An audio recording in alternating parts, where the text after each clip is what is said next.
Jajaran Satreskrim Polresta Bandar Lampung, kemudian dari Ditjen Narkoba Polda Lampung telah berhasil mengungkap kasus peredaran narkotika di Kota Bandar Lampung dengan menangkap 2 orang pelaku. Kemudian 1 pelaku karena berusaha untuk melawan petugas, melalui petugas sehingga lakukan tindakan tegas, dan 1 pelaku meninggal dalam perjalanan ke rumah sakit.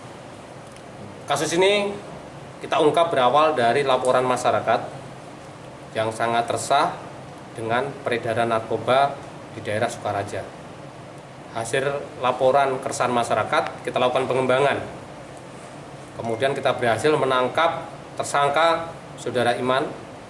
Kemudian kita lakukan upaya paksa, kita lakukan penggeledahan, dan kita mendapatkan 20 paket sabu dan 1 paket ekstasi.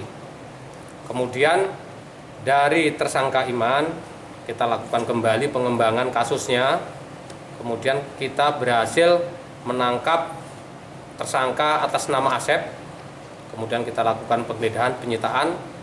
Kita berhasil menyita 50 gram sabu. Kemudian kita kembangkan lagi, kita berhasil menyita dan menemukan kendaraan namanya tersangka Asep.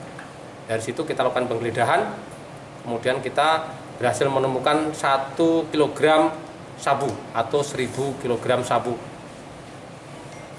Dan kita juga menyita uang sebanyak 15.900.000 rupiah yang diduga kuat ini adalah hasil transaksi.